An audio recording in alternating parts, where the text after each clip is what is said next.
আসসালামু আলাইকুম। আমি মোহাম্মদ মনিরুল ইসলাম।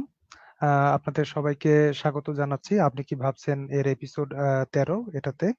আজকে আমাদের যে বিষয় সেটা হলো নাস্তিকতা, ব্যক্তি স্বাধীনতাবাদ, নারীবাদ, গণতন্ত্র ইত্যাদি বিভিন্ন মতবাদ সম্পর্কে ইসলাম কি বলে এই বিষয় নিয়ে আমরা ইনশাআল্লাহ আলোচনা করব। আজকে আমাদের সাথে আছেন মুফতি তাহমিদ আনাস। উনি আমাদের এই বিষয়গুলো সম্পর্কে বিস্তারিত আলোচনা করবেন ইনশাআল্লাহ। তো আমি ওনাকে একটু স্টেজে নিয়ে নিচ্ছি।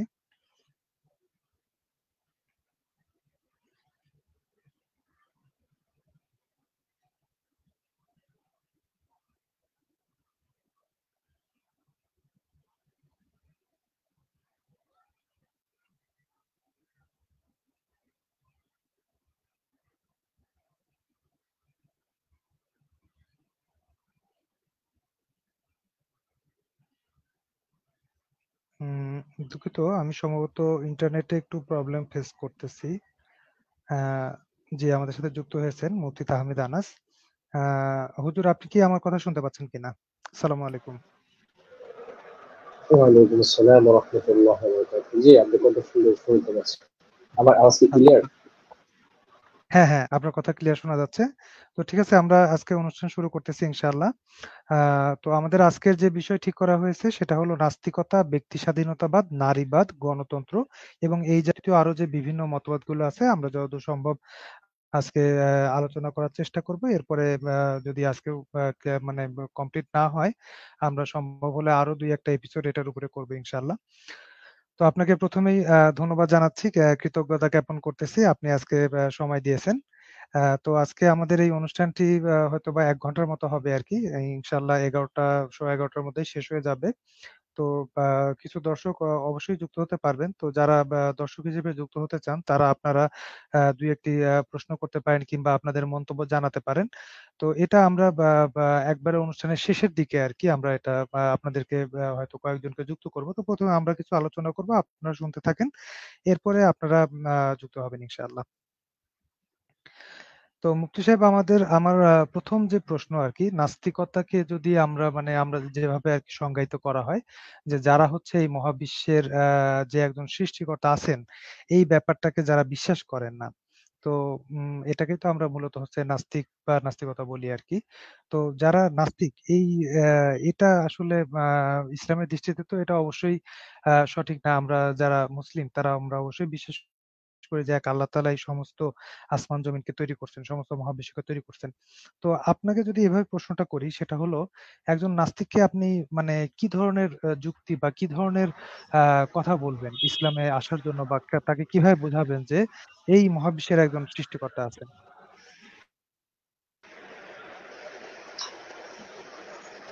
জি, নাহমাদুহু ওয়া নুসাল্লি ওয়া নুসাল্লিম আলা রাসূলিহিল কারীম, আম্মা বা'দ। وقال الله سبحانه وتعالى إن الدين عند الله الإسلام। সাদাকাল্লাহুল আযীম। ধন্যবাদ একটা সুন্দর অনুষ্ঠান পরিবেশন করার জন্য। আহ, দ্বিতীয় কথা হচ্ছে, এবং যারা শুনছেন সবাইকে আমাদের অন্তঃস্থিতির মোবারকবাদ। প্রথমেই আপনাকে সুন্দর প্রশ্ন করেছেন যে নাস্তিক্যবাদকে কিভাবে আমরা কোন যুক্তিতে আমরা তাদের সাথে কথা বলতে পারি। দেখুন, পৃথিবীর মধ্যে যারা ধর্ম নিয়ে পথ চলা শুরু করেছে তারা কিন্তু তাদের একটা আদর্শ, তাদের একটা ক্যাটাগরি এবং তাদের একটা ভারসাম্য এবং তাদের পথ চলার একটা রাস্তা, তবে রাস্তা বলবো, সেটা ভুল হোক। যেমন মুসলমান আমাদের জন্য তো রাস্তা একটাই, সেটা হলো সিরাতুল মুস্তাকিম, ইসলাম। মুসলমান ছাড়া যারাই এই অন্য অন্য ধর্মের অনুসারী, ইসলাম তাদেরকে পরিপূর্ণ তাদের ধর্ম পালনের স্বাধীনতা দিয়েছে এবং তাদের কোন ধর্মকে সত্য হিসাবে কোনোভাবেই মেনে নেয়নি। দ্বিতীয় কথা হচ্ছে, নাস্তিক্যবাদের প্রশ্ন যেহেতু এসেছে, সেখানে আমি একটা কথাই বলবো যে নাস্তিকদের তাদের কোনো আদর্শ নেই, তাদের কোনো রুলস নেই, তাদের কোনো কোড নেই যে কোডের উপরে ভিত্তি করে তারা যে পথ চলবে। এক কথায় তারা হলো অন্ধকারে বিবেচ্ছন্ন ভাবে ঘুরছে। যেমন ধরুন, একটা বিবাহিক সম্পর্ক থেকে শুরু করে নিয়ে সন্তান হওয়া, তাদের আদর্শ, কোন আদর্শে তারা লালন, কোন আদর্শে তারা জীবন যাপন করবে, কোন আদর্শে তাদের জীবনটাকে সুন্দর করবে এবং তারা কাকে মানবে এবং তাদের লক্ষ্যবস্তু কি। এই লক্ষ্যবস্তু যদি তাদের না থাকে, এক লক্ষ্যবস্তু একজনের নেই, যে পথ চলতেছে সে একজন অন্ধ, কিন্তু সে জানে আমার গন্তব্য কোথায়।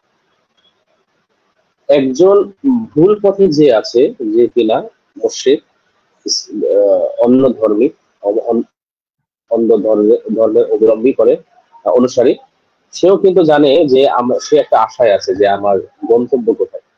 কিন্তু নাস্তিকদের কিন্তু কোনো গন্তব্য নেই এবং তারা গন্তব্যহীন, তারা যে পথ চলা শুরু করেছে আপনি জানেন জাপানে এবং তাদের ঘাঁটি হিসাবে তারা প্রমোট করে থাকে। সেখানে তারা যেইভাবে চলছেন, তারা নিজেদেরকে পৃথিবীর উন্নত এবং পৃথিবীর সব থেকে দামি এবং তারা যেভাবে তাদের জীবন যাপন চলা শুরু করেছে, আপনি একটা জিনিস খেয়াল করেছেন যে তাদের মধ্যে সবকিছুই আছে, কিন্তু যে কোডের উপরে বা যে রুলস এর উপর দাঁড়িয়ে তাদেরকে আহ, একটা সম্পর্ককে সুন্দর করবে, একটা সম্পর্কে আটকিয়ে রাখবে ভালোবাসার দ্বারা, এই সিস্টেমটা তাদের কাছে নেই। একটা তাদের দুনিয়াবী জীবনের মধ্যে তাদের একটা হিংস্র, যেমন একটা প্রাণী, সেও কিন্তু তার যে আহ, জোড়া, সেটা কিন্তু ভালোবাসার মাধ্যমে তারা আটকিয়ে রাখার একটা রুলস আছে। আপনি এটা অবশ্যই খেয়াল করেছেন, তাদের যেহেতু কোনো রুলস নেই, এই জন্য তারা অবাধ ভাবে, যে বিক্ষিপ্ত ভাবে তারা যে পথ চলা শুরু করেছে, এই পথ চলা তাদের জন্য খুবই ভয়াবহ, এবং তারা গন্তব্যহীন, এবং তাদের যে রুলস, এই রুলস না থাকার কারণে তারা কিন্তু পথ পথ হারা হয়ে ঘুরতেছে। আল্লাহ তাআলা কোরআন মাজিদের মধ্যে আল্লাহ তাআলা ইরশাদ ফরমান যে আল্লাহু ইস্তাহজিউ বিহিম ওয়া ইয়ামুদ্দুহুম ফি তুগয়ানিহিম ইয়ামাহুন। এটা আসলে কাফির এবং যারা ইসলাম থেকে দূরে সরে আছে, এটা সবার জন্য একটা ব্যাপক, ইসলাম থেকে বের হয়ে যারা আছে তাদের জন্যই কিন্তু এই কথা, যে তাদেরকে এমন ভাবে ছেড়ে দিয়েছে অন্ধকারের মধ্যে, ওয়া ইয়ামুদ্দুহুম ফি তুগয়ানিহিম ইয়ামাহুন। তারা পথ হারা হয়ে তারা ঘুরে বেড়াচ্ছে, তারা কোনো দিশা পাচ্ছে না। তো এই জন্য সব থেকে আমরা তাদেরকে খুবই বলবো যে তাদের যে নাস্তিক্যবাদ, এবং এই নাস্তিক্যবাদের উপর তারা ভিত্তি করে তারা যেভাবে অশান্তিতে আছে, তারা চাচ্ছে সারা পৃথিবীকে সেইভাবে অস্থিতিশীল পরিবেশ কায়েম করে, এবং সবাইকে যেন তাদের এই যে পথহীন, গন্তব্যহীন যে একটা তাদের যে একটা আদর্শ, সেই আদর্শকেই তারা বাস্তবায়ন করার জন্য বিভিন্ন ধরনের প্রোপাগান্ডা চালাচ্ছে, এবং তারা সফলকাম না হয়ে তারা বিভ্রান্ত হয়ে ঘুরছে। জি ভাই। আচ্ছা, তো এখন আমি যদি নাস্তিকদের যেটা প্রশ্ন আর কি, যে তারা কিভাবে বুঝবে যে এই মহাবিশ্বের একজন সৃষ্টিকর্তা আছেন, কিংবা আল্লাহ তাআলা এই মহাবিশ্বকে সৃষ্টি করেছেন এবং উনি হচ্ছে বিভিন্ন সময় আমাদের কাছে নবী পাঠিয়েছেন। এই নবীরা যে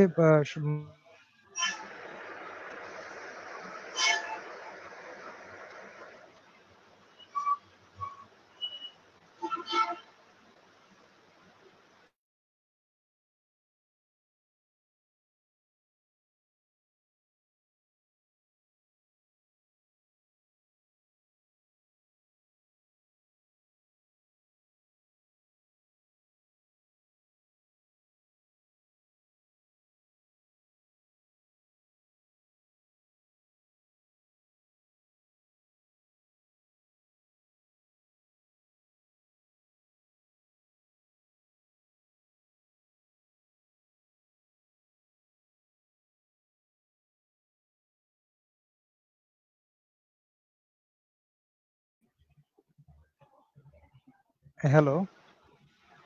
জি বলুন। হ্যাঁ, দুঃখিত, আমি একটু ইন্টারনেটের প্রবলেমের কারণে আর কি আমাকে বের করে দিয়েছিল। তো আমি যেটা প্রশ্ন করতেছিলাম যে নাস্তিকরা আসলে কিভাবে বুঝবে যে এই মহাবিশ্বের একজন সৃষ্টিকর্তা আছেন, তিনি হচ্ছেন আল্লাহ তাআলা, এবং তিনি হচ্ছে বিভিন্ন সময় হচ্ছে মানুষের মধ্যে থেকে কিছু মানুষকে তিনি হচ্ছে নবী হিসেবে প্রেরণ করেছেন, এবং তারা যে দাবি করেছেন তাদের নবুয়ত সম্পর্কে এটা যে সত্য, এটা নাস্তিকরা কিভাবে বুঝবে?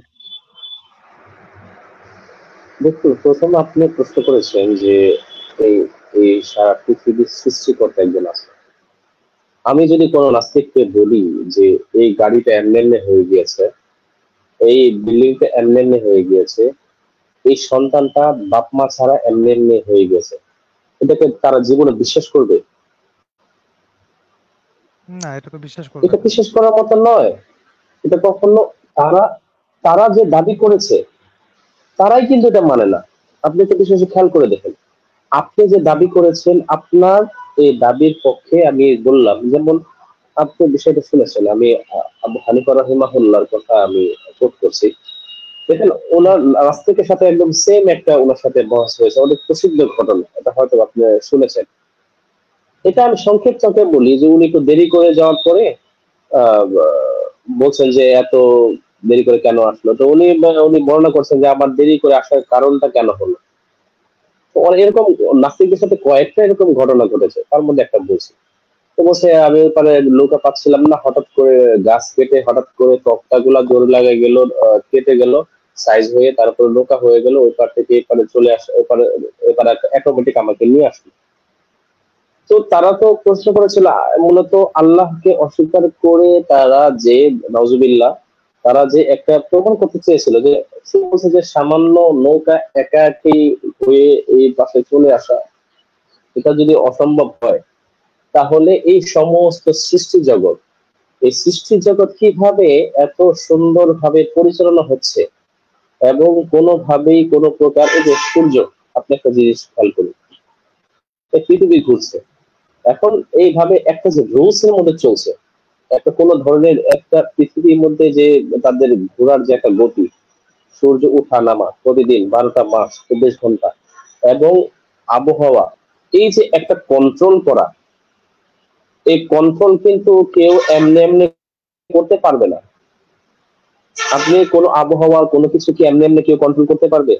সাধারণ নৌকা যদি একজনকে কেউ কন্ট্রোল ছাড়া সে যদি না হতে পারে, তাহলে এত সুন্দর মহাবিশ্ব জগৎ, যেটা কিনা সারা পৃথিবীর কোনো মানুষের কাছে অসম্ভব, এত সুন্দর নক্ষত্র, সূর্য, চন্দ্র, এই সমস্ত কিছু কিভাবে এত সুন্দরভাবে তার নিজ নিজ কাজ তার রুলস এর মতো সে করছে, সেটার দ্বারা তাদের প্রমাণ হয়। দ্বিতীয় কি কথা বলছিলেন, দ্বিতীয় প্রশ্নটা? দ্বিতীয় প্রশ্ন হচ্ছে আল্লাহ তাআলা যে বিভিন্ন সময় নবীগণকে পাঠিয়েছেন এবং তারা যে আচ্ছা, এসে দাবি করেছেন যে আল্লাহ তাআলা আমাদেরকে পাঠিয়েছেন, তো এই দাবিটা যে সত্য তারা কিভাবে বুঝবেন? দেখুন, আল্লাহ তাআলা যে নবী পাঠিয়েছেন, তাদের দ্বারা বিভিন্ন ধরনের এমন কিছু কাজ প্রকাশ করেছেন যেটা সাধারণ মানুষের পক্ষে অসম্ভব। যদিও অনেকে জাদু জানে, অনেকে বলতে পারে নওজুবিল্লাহ, হুজুর সাল্লাল্লাহু আলাইহি সাল্লামকে বলছে যে উনি জাদু জানেন। দেখুন, উনি এমন একটা কাজ করেছেন যেটা সারা পৃথিবীর কোনো জাদুঘর আজও পর্যন্ত দেখাতে পারে না। সেটা আমি দুইটা আমি কোট করছি। এক নম্বর হচ্ছে চাপকে দ্বিখণ্ডিত করা। আপনি বিষয়টা দেখে বিষয়টা হয়তো খেয়াল করেছেন। আজ জি। পর্যন্ত কোনো, মানে বিজ্ঞানী বলেন অথবা কোনো জাদুকর বলেন, এই চাপকে দ্বিখণ্ডিত করে আবার লাগিয়েছে, এই ধরনের কোনো ধরনের আজ পর্যন্ত কেউ দেখাতে পেরেছে? পারেনি। দ্বিতীয় কথা না। হচ্ছে যে এই যে কোরআন, কোরআন এত মহামূল্যবান একটা গ্রন্থ, এবং বলা হয়েছে যে যদি মানুষের গ্রন্থ হতো অবশ্যই এটার মধ্যে থেকে হাজারো গোল ধরা তাদের জন্য সম্ভব হতো। আপনি জেনে আশ্চর্য হবেন, এমনকি এটা এতটাই ফলপ্রয়োগ এবং এতটাই এই গ্রন্থটা মানুষের জন্য উপকারী, আপনি অবাক হবেন।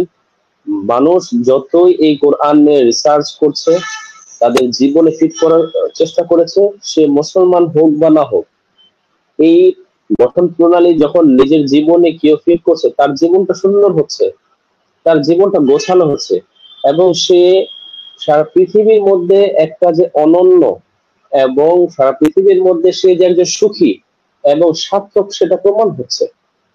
তো একটি গ্রন্থ, তো আপনি যদি তার কোনো একটা জিনিস প্রমাণ করতে চান এটা সত্য না মিথ্যা, অবশ্যই সেটার উপরে আপনার এটাকে কি বলে, এটাকে আপনার প্র্যাকটিস, এটা কি বলে এটাকে, কোন জিনিস, এটা জিনিস আমি একটা জিনিস যেমন একটা জিনিস যেমন একটা ওষুধ, ওষুধ খাওয়ার আগে এই ওষুধটা কার্যকরী কিনা সেটাকে হুম। কি করে, এটাকে এটাকে কি এটা বলে টেস্ট এটাকে, করে দেখে আর কি, মানে পরীক্ষা করে দেখে আর কি। হ্যাঁ পরীক্ষা করে দেখো। এখানে আমি বলতেছি যে এটা আরেকটা শব্দ, সুন্দর শব্দ ছিল, সেটা যাই হোক ভুলে গিয়েছে। সে পরীক্ষা করে হুম। দেখুক তাদের জীবন সুন্দর হয় কিনা। যখন এই জীবনটা কারো জীবনে আনার কারণে পরিবর্তন হয়, দেখুন এই যে দেখুন, আমি আমি সারা বিশ্বকে তাক লাগিয়ে একটা রাষ্ট্র আফগানিস্তানকে আমি সবার সামনে তুলে ধরছি। তারা সত্য কি মিথ্যা এখানে এই বিষয়ে কোনো প্রসঙ্গ আনতে চাচ্ছি না। বিশ্ব সারা পৃথিবী তাদের থেকে হাত ধুয়ে নিয়েছে এবং কোনোভাবেই সমস্ত বিশ্ব তাদেরকে বয়কট করেছে। আপনি দেখুন তাদের হুম অর্থনীতি, এই যে 40টা বছর তারা যুদ্ধ করেছে, বাংলাদেশের যুদ্ধ করেছে কত বছর, পুরা 9টা মাস, 9 থেকে 11 মাস পর্যন্ত তারা যুদ্ধ করেছে এবং শেষ হতে মানে যুদ্ধ শেষ হয়ে মানে নিজের আয়ত্তে আনতে প্রায় 1 বছরের মতো লেগে গেছে। আপনি দেখেন বাংলাদেশের যে অর্থনীতি কতটুকু, বাংলাদেশে কতটা সহায়তা বিশ্বের সারা বিশ্বের মানুষ থেকে সহায়তা করতেছে, বাংলাদেশের থেকে রেমিটেন্স আসছে, এত কিছু করার পরও 50 বছরে এই বাংলাদেশ যত না মানে তুলনামূলক, আমি তুলনামূলক বলবো, 50 বছরে যতটা তুলনামূলক উন্নত হয়েছে, তারা 3 বছরের মধ্যে সারা পৃথিবীকে তাকলে দিয়ে দিয়েছে কিভাবে বলুন? তুলনামূলক আমি বলবো। এবং তারা যে বড় বড় প্রজেক্ট হাতে নিয়েছে, শুধু বাংলাদেশ তো দূরের কথা, সারা বিশ্ব, এমনকি ইন্ডিয়া যাদের তাদের একটা স্যার মানে একজন শিক্ষক, তার সাথে ভালো ব্যবহার হয়েছে, তার সাথে তালেবান সরকার ভালো ব্যবহার করেছে। এই ভালো ব্যবহার কেন করেছে, এর জন্য তার সাথে যা তা তারা ওই সরকার ব্যবহার করেছে। তাই আমি কিন্তু সত্যি কথা বলেছি। সে সত্যি কথা কেন বললো? সে কিন্তু একটা হিন্দু। সত্যি কথা বলার হুম কারণে তার সাথে মানে একদম কি ব্যবহার করেছে সেটা আপনি ভালো করে জানেন। তো হুম এখন তারা অপদস্থ হয়ে 5 জনের একটা কমিটি গঠন, এই 2-3 মাস আগে আপনি হয়তো বা দেখেছেন, সরকারি হুম রাষ্ট্রদূত হিসাবে তাদের সাথে একটা সরকারি চুক্তি করার জন্য গিয়েছে। হ্যালো, কেন? আসসালামু আলাইকুম তারা যদি হুজুর। ওয়ালাইকুম ওয়ালাইকুম আসসালাম। আসসালাম। আপনি আপনি থাকেন এখানে, ওনার বক্তব্য শেষ হোক, তারপর আপনার কথা শুনবো। জি, জি বলুন। তো আমি বলছি যে এই যে তারা যে এই ধরনের এত তারা এই জঙ্গি, আপনি জঙ্গির সাথে কি ধরনের সম্পর্ক করতে চান বলেন? একটা সন্ত্রাস আপনি বলেন, আপনি একটা সন্ত্রাসের সঙ্গে কি আপনি কোনোদিন মানে সমঝোতা করবেন? তার সাথে কি আপনি চুক্তিতে যাবেন বলুন? হুম এবং তাদের সাথে ভালো কি না আশা করেন? তাহলে হুম ইন্ডিয়া কেন যাচ্ছে? হুম এটা দেখাই দিয়েছে যে চীন মহাপরাক্রমশালী শক্তি যাদেরকে বর্তমান মানুষ মনে করে, তারাও তাদের সাথে চুক্তিতে এসে, এবং কি দুবাই সবচেয়ে বড় বিজনেস যে এরিয়া, সেগুলো তারা হুম কিন্তু যে সেখানে তারা এই বিষয়গুলা অবাক করে দিয়ে সারা পৃথিবীকে বৃদ্ধাঙ্গুলি দেখিয়ে দিয়েছে যে দেখো কোরআন, ওরা খালি একটা কাজই করেছে, এই কোরআনের আইনটা তারা বাস্তবায়ন করেছে, তারা সার্থক হয়েছে। তো এটাই তো প্রমাণ, আর কি প্রমাণ চাই ওনারা? হুম হুম, হুম, অবশ্যই। জি জি জি। তা আপনিও যথার্থ সুন্দর জি, বলেছেন। আমরা একটি প্রশ্ন আশা করি কিংবা আমার মন্তব্য উত্তরটা নিতে পেয়েছেন। পারবো আর কি। জি জি। অ্যাডেম নামে একজনকে দেখতেছি। জি, আপনি বলুন সর্বশেষ সংক্ষেপে ১ এটাই মিনিটের বলবো মধ্যে যে আপনার কোনো। মহাগ্রন্থ আল কোরআন সবচেয়ে ইসলামের মধ্যে সবচেয়ে বড় নিদর্শন। কেউ যদি নিজের জীবন, রাষ্ট্রীয় ব্যবস্থা এবং সামাজিক ব্যবস্থার মধ্যে যদি কেউ এই কাজটা করে, অবশ্যই তার জীবনটা সুন্দর হবে বলে আমি পরীক্ষিত, এবং এটা উদাহরণ হিসাবে আমরা দেখতে পাচ্ছি। জি, জি, আমাদের মাঝে একজন দর্শককে আমরা কানেক্ট হতে দেখেছি। অ্যাডেম। ইঞ্জিনিয়ার সাহেব, আপনার কথা আ শোনা যাচ্ছে না। কথা শোনা যাচ্ছে না? শুনতেছি হ্যালো, কথা। ভাইজান, আপনি বলেন, শুনতেছি। হ্যাঁ, হ্যাঁ। আচ্ছা জি, আপনি সংক্ষেপে ১ মিনিটের মধ্যে কোনো প্রশ্ন কিংবা কোনো মন্তব্য করতে পারেন। জি। জি ভাইজান, আমি একটু মুফতি সাহেবের সঙ্গে কথা বলতে চাচ্ছিলাম। উনি তো চলে গেছেন মনে হয়। না, উনি আসবেন, অসুবিধা নেই। আপনি বলেন। মানে না, আপনি আমি কোনো ওনাকে প্রশ্নও করতে পারেন একটা, প্রশ্ন, অথবা কোনো মন্তব্য করতে পারেন। জি। হ্যাঁ বাস আমি ওনাকে এটাই জিজ্ঞাসা চাইছিলাম যে আমি একটা মুসলমান ফ্যামিলির সন্তান, আমার ফ্যামিলি মুসলমান, আমিও মুসলমান হিসাবে। তো আমি একটু নাস্তিক টাস্তিকের কথাবার্তা মাঝে মধ্যে শুনি। তো এরা তো হুম, আমার নবীজিরে নিয়ে অনেক কটাক্ষ করে যে নবীজি নাকি দাসী সহ বধকর্তা, নবীজি নাকি শিশুগামী ছিল, নবীজি নাকি এই মানুষ হত্যা করছে। আসলে হুম। এগুলা যে নাস্তিকরা বলে, এগুলা কি আসলে কি কি কোরআন হাদিসে এরকম কোন রেফারেন্স আছে কিনা একটু যদি জানতে পারতাম হুজুরে, কি এটার পক্ষে কোনো না কিছু বলবেন হুজুর, এটা জানতে চাচ্ছিলাম আর আচ্ছা কি। ঠিক আছে। আপনার আপনার প্রশ্নটা আমি বুঝেছি আরকি। অসুবিধা নেই। ঠিক আছে, আপনার প্রশ্নটা নিচ্ছি। হুজুর, উনি যেটা প্রশ্ন করেছেন সেটা হচ্ছে নাস্তিকরা হুজুর পাক সাল্লাল্লাহু আলাইহি ওয়াসাল্লাম সম্পর্কে যে অভিযোগগুলো আনেন, বিশেষ করে উনি শিশু কিংবা হচ্ছে দাসী সহবত করতেন, বা হচ্ছে উনি অনেক মানুষ হত্যা করেছেন। তো এই ব্যাপারে আসলে কোরআন হাদিসে কিছু আছে কিনা বা কি অবস্থা, এই ব্যাপারে উনি আর কি প্রশ্ন করেছেন। জি।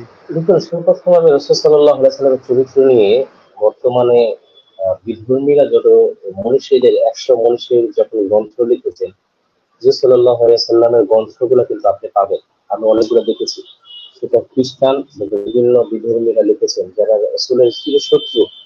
এমনকি মক্কা জীবনে উনি যতদিন মক্কায় ছিলেন ওনার সাথে যত ধরনের অশোভনীয় আচরণ করা হয়েছে, উনি কোনোভাবেই কারো সাথে সেইভাবে ক্ষমতা থাকা সত্ত্বেও উনি কিন্তু আল্লাহ তাআলা কিন্তু বলেছেন যে ক্ষমতা থাকা সত্ত্বেও উনি কিন্তু কোন ধরনের রিভেঞ্জ নেন নাই। ১ নম্বর কথা। এটা আসলে বিশাল বিভিন্ন ধরনের এই বিষয় নিয়ে কথা বললে কথা হবে। দ্বিতীয় কথা হচ্ছে যে হুজুর সাল্লাল্লাহু আলাইহি ওয়াসাল্লাম যখন মদিনায় জীবনে ফিরে যান, উনি কিন্তু একজন রাষ্ট্রপ্রধান হয়েছেন।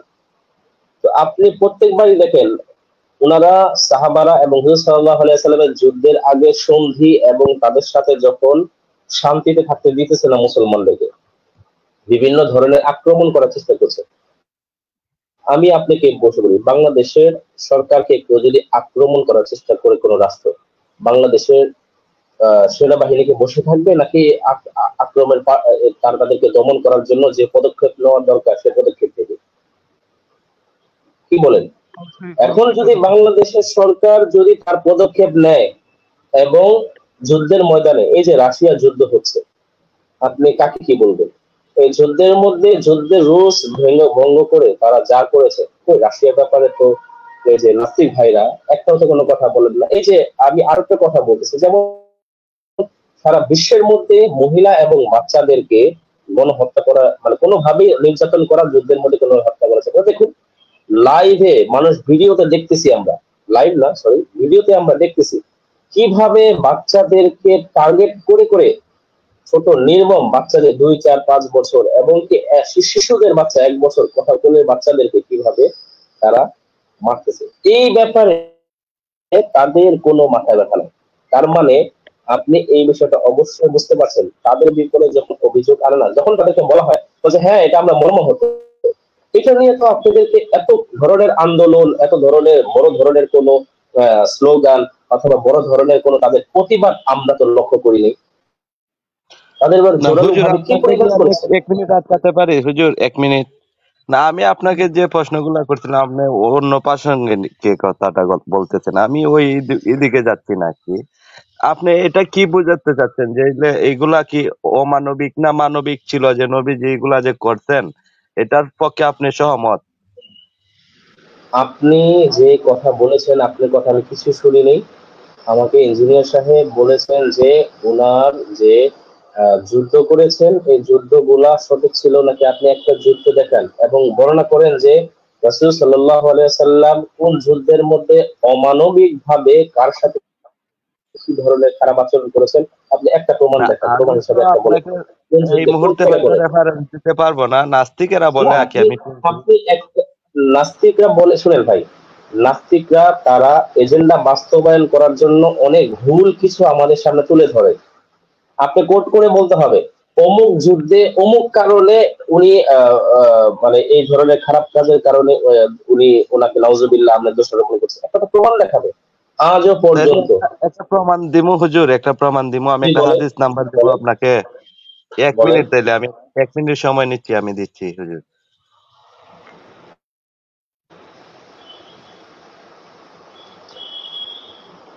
এই যে এখানে আমি একটা কথা বলি, দেখুন এইখানে সবচেয়ে বড় বিষয়টা হচ্ছে কি যে যখনই এই অন্য প্রসঙ্গ যায় রাসূল সাল্লাল্লাহু আলাইহি ওয়াসাল্লামের বিষয়গুলা, তখনই কিন্তু ভাইরা আমাদের বিষয়টা মানে ইয়াই করতে চান না যে কি হয়েছে না হয়েছে, কিন্তু আচ্ছা, এটা আসলে দুঃখজনক। হুজুর, আমি আমি একটু থামাই, উনি রেফারেন্সটা খুঁজে নিয়ে আসুক। যদিও আজকের আলোচনার বিষয় আমাদের এটা ছিল না আর কি। আমি আপনাকে অনুরোধ করব, নাস্তিকদের যে সমস্ত অভিযোগ আছে আর কি, তার মধ্যে সম্ভবত এই ৩টা অভিযোগ হচ্ছে সবচেয়ে বেশি। একটা হচ্ছে হুজুরে পাক সাল্লাল্লাহু আলাইহি ওয়াসাল্লাম নাউজুবিল্লাহ উনি শিশুকামী ছিলেন।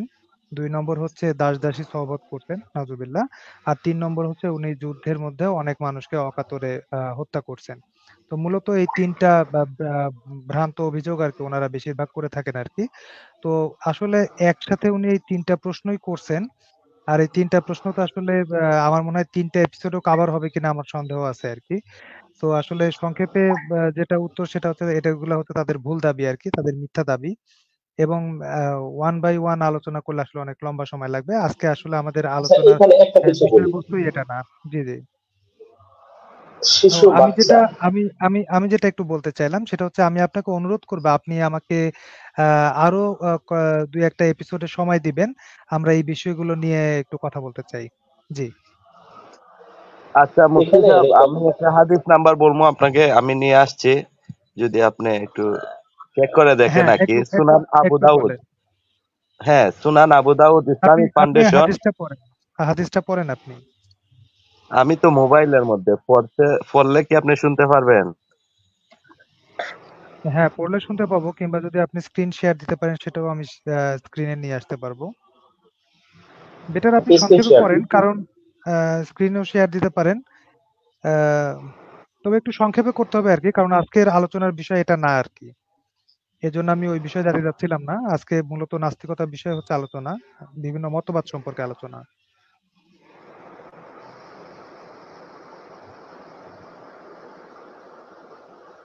জি, আপনি শুনতে পাচ্ছেন কিনা? হ্যালো ভাইজান, আমার কথা বুঝতেছেন? হ্যাঁ, বুঝতে পারছি। আপনি আপনি আপনি হাদিসটা পড়েন। আমি পড়লে তো আপনি শুনতেছেন না, আমি মোবাইল দিয়ে আসছি তো, ও আচ্ছা, আচ্ছা, আচ্ছা বুঝতে বুঝছেন? পেরেছি। আচ্ছা আপনি আমি এমনি হাদিসটা রেফারেন্সটা মোটামুটি বলতে যা পারবো। বুঝছেন সেটা হ্যাঁ, এমনি বলেন মোটামুটি যে ওখানে কি লেখা আছে। না, আমি রেফারেন্সটা বলি, যদি আপনি পারেন তো একটু স্ক্যানে নিয়ে আসেন। হ্যাঁ, বলেন আপনি। হ্যাঁ, সুনান আবু দাউদ ইসলামিক ফাউন্ডেশন ২৯৮৫ নাম্বার হাদিস নাম্বারটা। আপনি আপনি হাদিসটা মোটামুটি বলেন আরকি। ওখানে কি লেখা আছে মোটামুটি বলেন। তাহলে আমরা বুঝতে পারবো। ওরে, আমার কথা বুঝতেছেন? হ্যাঁ, আমি কথা বুঝতে পারতেছি।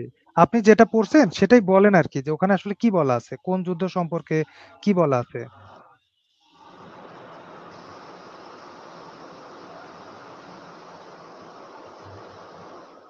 আপনি কি আমার কথা বুঝতে পারতেছেন কিনা? যে কোন যুদ্ধ সম্পর্কে কি বলা হয়েছে? না, আপনার কথা শোনা যাচ্ছে না।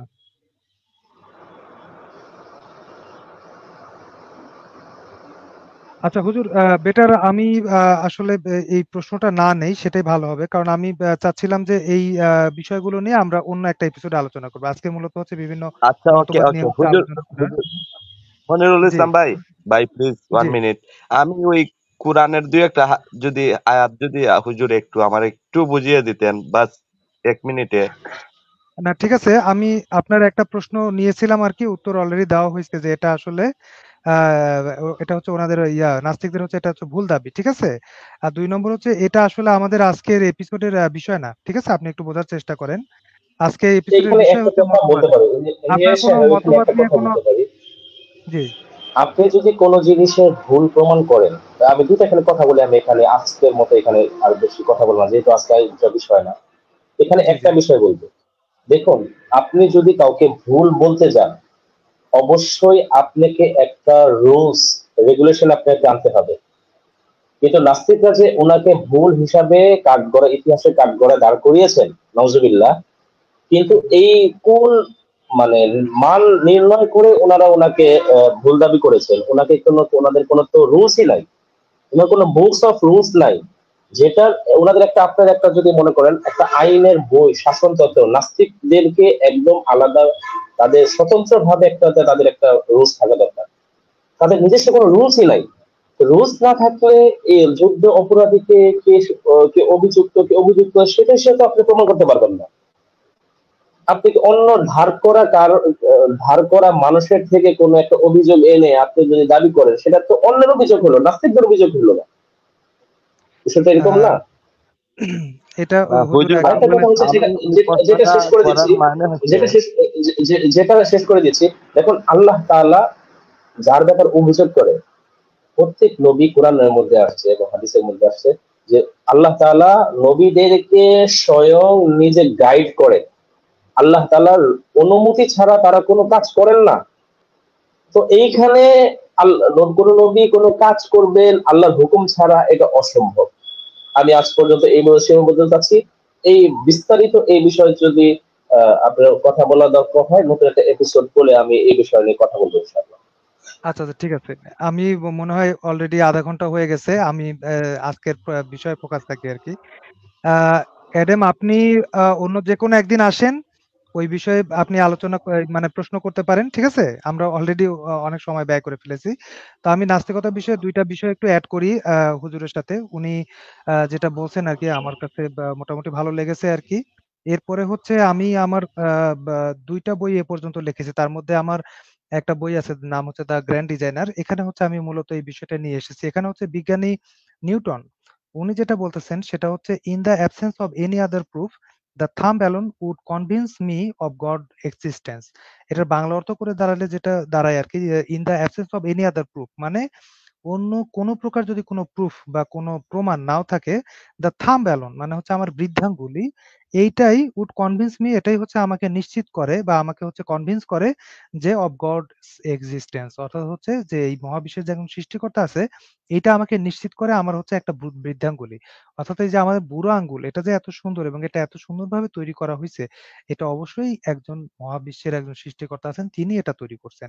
এটা এমনি, এমনি তৈরি হতে পারে না। এটা হচ্ছে বিজ্ঞানী নিউটনের একটা কথা আরকি। তো উনি এটা বলছেন এবং বিজ্ঞানী নিউটন আমরা অনেকেই জানি আরকি যে উনি কিন্তু পুরোদস্তুর হচ্ছে একেশ্বরবাদী একজন বিজ্ঞানী ছিলেন। উনি এক ঈশ্বরে বিশ্বাস করতেন এবং উনি কিন্তু যে প্রচলিত যে খ্রিস্টান ধর্ম, সেই ধর্মে কিন্তু উনি বিশ্বাসী ছিলেন না। প্রচলিত বলতে আমি বোঝাতে চাচ্ছি যে ট্রিনিটি যেটা আরকি বলে, যে ঈসা আলাইহিস সালামকে হচ্ছে ঈশ্বরের পুত্র মনে করা হয়। ওই ধরনের খ্রিষ্ট ধর্মে উনি বিশ্বাসী ছিলেন না। উনি এক ঈশ্বরবাদী যে খ্রিষ্ট ধর্ম আরকি, যেটাকে আমরা মূল যে অর্থাৎ হচ্ছে ঈসা আলাইহিস সালামের যে ধর্ম ছিল আরকি, ওই ধরনের ধর্মতেই আরকি উনি মূলত বিশ্বাস করতেন আরকি। এরপরে আমি এটা হচ্ছে একজন বিজ্ঞানীর কথা বললাম। ২ নম্বর হচ্ছে আমার রিসেন্টলি একটি বই প্রকাশ হয়েছে। এটার নাম হচ্ছে 'নতুন বাংলাদেশ'। এটা মূলত হচ্ছে বাচ্চাদের জন্য লেখা আরকি। আমি এখানে ২ টা ঘটনা নিয়ে এসেছি যেটা হচ্ছে একটু আলোকপাত করতেছিলেন। হুজুর, আমার কথা কি শোনা যাচ্ছে? জি জি, কথা শোনা যাচ্ছে। আচ্ছা, হ্যাঁ, এখানে আমি ২ টা ঘটনা নিয়ে এসেছিলাম আরকি। যদি ভুল হয় আমাকে একটু বলবেন। সেটা হচ্ছে সূরা আর-রুমের আয়াত ১ থেকে ৬ এ আল্লাহ তাআলা হচ্ছে আ রোমবাসীদের হচ্ছে তারা হচ্ছে যুদ্ধে জয়লাভ করবেন। এইটা হচ্ছে এই ঘটনাটা এখানে আসে আরকি। আমি ঘটনাটা সংক্ষেপে যেটা জিস্ট যেটা দাঁড়ায় সেটা একটু বলতেছি। সেটা হচ্ছে আল্লাহ তাআলা হচ্ছে রোমবাসী যে খুব বা দ্রুতই খুব নিকটবর্তী অঞ্চলে তারা কয়েক বছরের মধ্যেই তারা হচ্ছে যুদ্ধে জয়লাভ করবেন, সেটা হচ্ছে আল্লাহ তাআলা এই আয়াতগুলোতে হচ্ছে বলেন। তো এখানে একটি শব্দ আছে সেটা হচ্ছে বিধি সিনিনা, অর্থাৎ কয়েক বছর। এই শব্দটা হচ্ছে আল্লাহ তাআলা বলেন যে তারা হচ্ছে কয়েক বছরের মধ্যে হচ্ছে যুদ্ধে জয়লাভ করবেন। তো এখানে যে consequence টা যেটা ঘটেছিল সেটা হলো, এর আগের যুদ্ধে হচ্ছে পারস্যবাসী হচ্ছে তারা হচ্ছে জয়লাভ করে এবং পারস্যবাসী জয়লাভ করার কারণে যেটা হয় আরকি, তারা তো মূলত হচ্ছে অগ্নি উপাসক ছিল। এই কারণে হচ্ছে মক্কার যারা বা বা পৌত্তলিক ধর্মের যারা ছিলেন, তারা হচ্ছে মূলত খুশি হয়েছিলেন এবং মুসলমানরা একটু অখুশি হয়েছিলেন বা তারা হচ্ছে মনে দুঃখ পেয়েছিলেন। তো যাই হোক, আল্লাহ তাআলা এখানে সুসংবাদ দান করেন যে কয়েক বছরের মধ্যেই হচ্ছে এই রোমবাসী হচ্ছে যুদ্ধে জয়লাভ করবেন। এরপরে হচ্ছে আবু বকর সিদ্দিক রাদিয়াল্লাহু তাআলা আনহু, উনার সাথে একজন হচ্ছে কাফের, তিনি হচ্ছে বাজি ধরেন। তখনও বাজি ধরা জায়েজ ছিল আরকি, হালাল ছিল। উবাই ইবনে খালফ। উনি হচ্ছে ১০ টা উট দিয়ে হচ্ছে বাজি ধরেন। তারপরে হচ্ছে ৩ বছরের জন্য হচ্ছে বাজিটা ধরা হয়। এরপরে হচ্ছে হুজুর পাক সাল্লাল্লাহু আলাইহি ওয়াসাল্লামকে জানানো হলে উনি বললেন যে এখানে যে শব্দ বিদই সিনিনা, এই শব্দের দ্বারা আসলে কয় বছর বোঝানো হয়েছে? তখন হচ্ছে উনি বলেন যে বিধি, এই শব্দটা তো আসলে কয়েক বছর হলেও এই কয়েক দ্বারা হচ্ছে সাধারণত আরবিতে হচ্ছে আ অ বা ১ থেকে ৯ বছর যে ব্যা ব্যা সংখ্যা আরকি, এইটা মোটামুটি বোঝানো হয় আরকি। তো উনি হচ্ছে তখন বলেন যে, "তাহলে তুমিও তোমার বাজিটাকে হচ্ছে নবায়ন করে নাও। এটা ১০ বছরের জন্য করে নাও।" তো তখন হচ্ছে এই জিনিসটা বা ৯ বছর কিংবা ১০ বছরের জন্য হচ্ছে বাজিটাকে সম্ভবত ১০ বছর, ১০ বছরের জন্য হচ্ছে নবায়ন করে নেওয়া হয়। এবং হচ্ছে আ তারপরে হচ্ছে আপনার, আমি বইটা আমার এই মুহূর্তে সামনে নেই। এই কারণে আমার ঠিক মনে হচ্ছে না। সম্ভবত ৯ বছর হবে আরকি। তো ৯ বছরের জন্য হচ্ছে বাজিটাকে আবার নবায়ন করে নেওয়া হয়। এরপরে হচ্ছে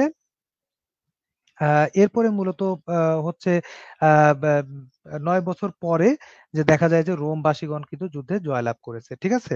এবং হচ্ছে ওই বাজি অনুযায়ী হচ্ছে একটা ১ম এ তো ১০ টা উট ধরা হয়েছিল। তারপর হচ্ছে ১০০ টি উট হচ্ছে বাজি ধরা হয়। তো এইভাবে হচ্ছে মূলত আ বা এখানে যেটা হয় আরকি, যে এইভাবে আল্লাহ তাআলা হচ্ছে এই যে ভবিষ্যৎবাণী সেটা হচ্ছে পূরণ করেছিলেন। তো এইখানে মূলত যে কথাটা আমরা এখানে বলতে চাই সেটা হলো, এটা কখনোই সম্ভব না যে একটা যুদ্ধে একজন জয়লাভ করবে সেটা আগে থেকে বলে দেওয়া। ঠিক আছে? এটা কোনোভাবেই সম্ভব না। হুজুর, আপনি মনে হয় একটু ডিসকানেক্ট হয়ে গিয়েছিলেন। একটু জি আমি জি। আরেকবার একটু বলতেছি। আমি ওই সূরা রুমের আরকি ওই ঘটনাটা বলতেছিলাম আরকি। যে রোম যে মুসলমানরা জয়লাভ করবেন এবং এই ঘটনাটা কিন্তু হুজুর পাক সাল্লাল্লাহু আলাইহি ওয়াসাল্লামের জীবদ্দশাতেই আরকি ঘটেছিল আরকি। তো এটা একটা অলৌকিক ঘটনা আমরা বলতে পারি, কিংবা একটা ভবিষ্যৎবাণী বলতে পারি, যেটা আল্লাহ তাআলা হচ্ছে ঘটিয়ে দেখেছিলেন। তো এই ঘটনাটা হচ্ছে আমরা এখানে নিয়ে এসেছি, এই বইটাতে লিখেছি। তারপরে হচ্ছে আমি আরেকটা ঘটনা লিখেছি, সেটাও আমি একটু বলি।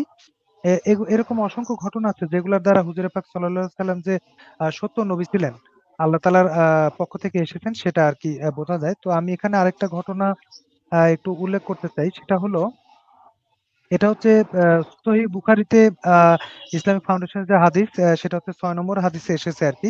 এখানে মূলত হচ্ছে বাদশাহ হেরাক্লিয়াসের কাছে হুজুরে পাক সাল্লাল্লাহু আলাইহি ওয়াসাল্লাম যে চিঠি লিখেছিলেন, সেই চিঠি আ যে ঘটনা সেটা আমি আমার বইটাতে ডিটেইলস লিখেছি। এখানে কিন্তু সম্রাট হেরাক্লিয়াস ১০ টা বিষয় জানতে পেরেছিলেন। তা তার ভিতরে হচ্ছে সম্রাট হেরাক্লিয়াস ওই ১০ টা বিষয় জানার পরে, মানে হুজুরে পাক সাল্লাল্লাহু আলাইহি ওয়াসাল্লাম সবাইকে প্রশ্ন করেছিলেন। এবং প্রশ্ন করার পরে উনি ১০ টা বিষয় জানতে পেরেছিলেন। জানার পরে উনি নিজেই বলতেছেন যে তোমাদেরকে তো প্রশ্ন করা হয় যে আল্লাহর রাসূলগণ উচ্চ বংশে জন্মগ্রহণ করে থাকেন। তো উনি প্রশ্ন করেছিলেন যে উনি উচ্চ বংশে জন্মগ্রহণ করেছেন কিনা? তারপরে জিজ্ঞাসা করা হয়েছিল যে তার পূর্বে কেউ নবুয়ত দাবি করেছে কিনা? বলছে না, তার পূর্বে কেউ নবুয়ত দাবি করে নাই। তারপর বলতেছে তার কি পূর্বে কোনো রাজা বাদশা বা তার কোনো পূর্বপুরুষ কেউ রাজা বাদশা ছিল কিনা? কয় না, ছিল না। কয় তাহলে তার পূর্বপুরুষ যদি রাজা পুরুষ থাকতো তাহলে ধারণা করা যেত তিনি হয়তো তার হচ্ছে হারানো যে সাম্রাজ্য সেটা ফিরে পাওয়ার জন্য হচ্ছে চেষ্টা করতেছেন। তারপর হচ্ছে নবুয়ত যদি আরো আগে কেউ দাবি করে থাকতো তাহলে হয়তো বোঝা যেত যে পূর্বে হয়তো অন্য কেউ আ হচ্ছে নবুয়তের দাবি করছে, এজন্য উনি দেখাদেখি হচ্ছে দাবি করেছেন। তো এরকমই অসংখ্য ঘটনা বললেন। ওই ১০ টা বিষয় বলার পরে উনি বললেন যে, "এটা আমি ১০০ ভাগ সিওর যে আমাদের যে পূর্বের যে কিতাব, অর্থাৎ হচ্ছে আহলে কিতাব আমরা যাদের ওদেরকে যেটা বলি আরকি, উনি নাসারা ছিলেন। তো ইনজিলে হচ্ছে এই ধরনের কিছু বর্ণনা বলা আছে যার দ্বারা বোঝা যায় হুজুর পাক সাল্লাল্লাহু আলাইহি ওয়াসাল্লাম হচ্ছে শেষ নবী।" এবং উনি কিন্তু উনার যে বন্ধু, এনার নাম হচ্ছে জাগাতের, উনিও একজন পাদ্রী ছিলেন। উনার কাছে এই ঘটনাটা জানান। তিনিও কিন্তু বলেন যে হ্যাঁ, ইনি হচ্ছে সর্বশেষ নবী এবং হচ্ছে উনি আ ইসলাম ধর্ম গ্রহণ করেছিলেন। তো যাই হোক, হেরাক্লিয়াস শেষ পর্যন্ত ইসলাম ধর্ম গ্রহণ করে নাই আরকি। আমি এই পুরা ঘটনাটা এখানে নিয়ে এসেছি।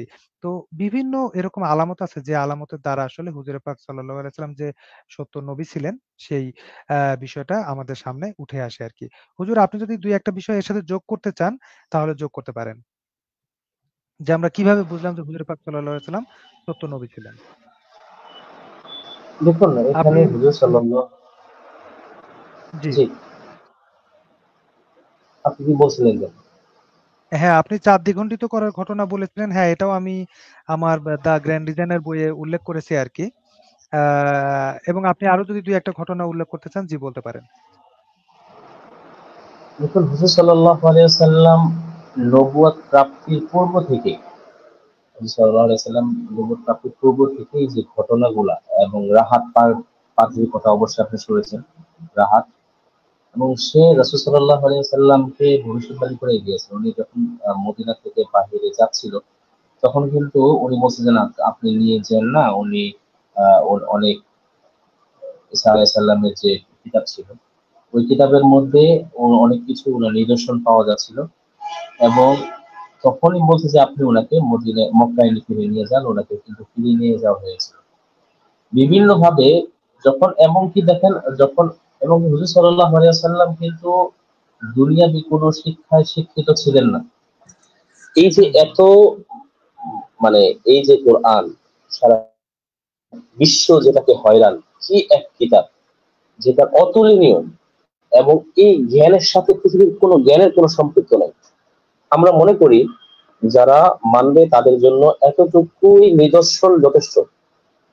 হুম, রাসূলুল্লাহ দুনিয়াবি কোনো শিক্ষা শিক্ষিত নন, এবং এটা যে কোরআনটা যে দেখবে আমি মনে হয় এটা মানব রচিত যদি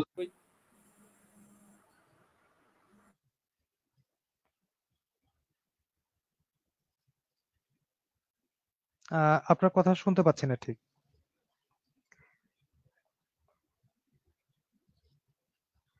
হুজুর, আপনার কথা ঠিক শোনা যাচ্ছে না।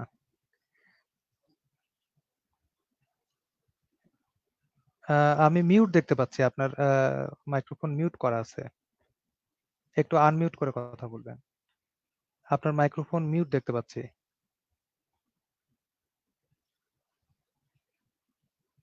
আহ, হুজুর, আপনি আমার কথা শুনতে পাচ্ছেন কিনা? আপনার মাইক্রোফোন আমি মিউট দেখতে পাচ্ছি। আপনি একটু আনমিউট করেন, অথবা আপনি একটু ডিসকানেক্ট হয়ে আবার একটু কানেক্ট হন। আজকে সম্ভবত একটু ইন্টারনেটে একটু প্রবলেম করতেছে আর কি। হ্যাঁ, এখন শোনা যাচ্ছে? হ্যাঁ, এখন এখন শোনা যাচ্ছে, জি। আচ্ছা, যেটা আমি জি, এখন বলছিলাম যে নবী সাল্লাল্লাহু আলাইহি সাল্লামের জন্য আমার মনে হয় এটার থেকে বড় উদাহরণ আর কিছু হতে পারে না। কারণ আমি 10টা যে উদাহরণ হিসাবে আরো ঘটনাগুলো আমি টানবো, সেখানে হুম, অনেক হুম, বিষয় কেউ বলবে, কেউ মানতে চাবে, কেউ মানতে চাবে না। আমার মনে হয় আমাকে যদি এক কথায় বলা হয় এবং কি সময় শেষ হয়ে গিয়েছে, আমি এখানে আরো কয়েকটা কথা বলতে চাচ্ছিলাম অন্য কোনো বিষয়, যেহেতু আজকে সময় নেই। তবে হুম, এখানে সর্বপ্রথম যে আমি একটা লাস্ট একটা কথা বলতে চাচ্ছি, দেখুন, কোরআন হাদিস পরিপূর্ণভাবে শরীয়ত বোঝার জন্য 3টা পথ আছে। একটা হলো ইহাদ, আরেকটা হলো মুলহিদ, আরেকটা হলো সিরাতুল মুস্তাকিম। ইফরাত, তাফরিদ, মুতাওয়াসিত। ইফরাত বলা হয় একটু বাড়াবাড়ি, আর তাফরিদ বলা হয় একদম ছাড়াছাড়ি, আর মুতাওয়াসিত বলা হয় মধ্যম পন্থা। ইসলাম হুম, কিন্তু হুম, পুরো ইসলামটাকে মধ্যম পন্থা হিসাবে রাসূল সাল্লাল্লাহু আলাইহি ওয়াসাল্লাম উম্মতের সামনে উপস্থাপন করে গিয়েছেন, যেটার মধ্যে কোনো আপনি বাড়াবাড়ি পাবেন না, যেটার মধ্যে আপনি ছাড়াছাড়ি পাবেন না। আজকে যে নাস্তিকবাদীর কথা আমরা করে গেছে, আমাদের সবচেয়ে বড় সবচেয়ে দুঃখজনক বিষয় হলো নাস্তিকদের বিরুদ্ধে যে সমস্ত কাজ করা দরকার, এটা অবশ্যই অনেক জরুরি একটা বিষয়। পক্ষান্তরে এইখানে দেখো, আরো যারা যারা তাকলিদ করে না, যারা মূল যারা কোরআন ও হাদিসে, যেমন আপনি পুরো কোরআনটা তাকলিদ ছাড়া কিন্তু কোনোভাবেই পুরো কোরআনকে সাব্যস্ত করতে পারবেন না। আপনি যদি তাকলিদ না করেন কোরআনের একটা অক্ষর, আলহামদু সূরার আলিফ লাম আলহামদু, এই শব্দটা থেকে আপনি কিন্তু পুরোপুরি ভাবে মানে প্রমাণ করতে পারবেন না আলহামদু হবে না ইলহামদু হবে না উলহামদু। হুম, হুম। জি হুজুর, আপনার মাইক্রোফোন আবার একটু মিউট হয়ে গেছে। একটু আনমিউট করবেন। কথা শোনা যাচ্ছে না। একটু আনমিউট করে নিতে হবে।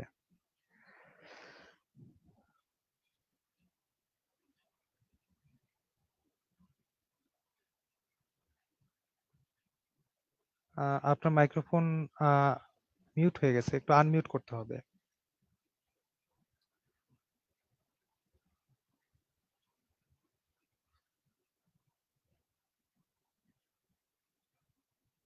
হ্যালো? হুজুর, আপনার মাইক্রোফোন মিউট হয়ে গেছে। একটু আনমিউট করে নিতে হবে।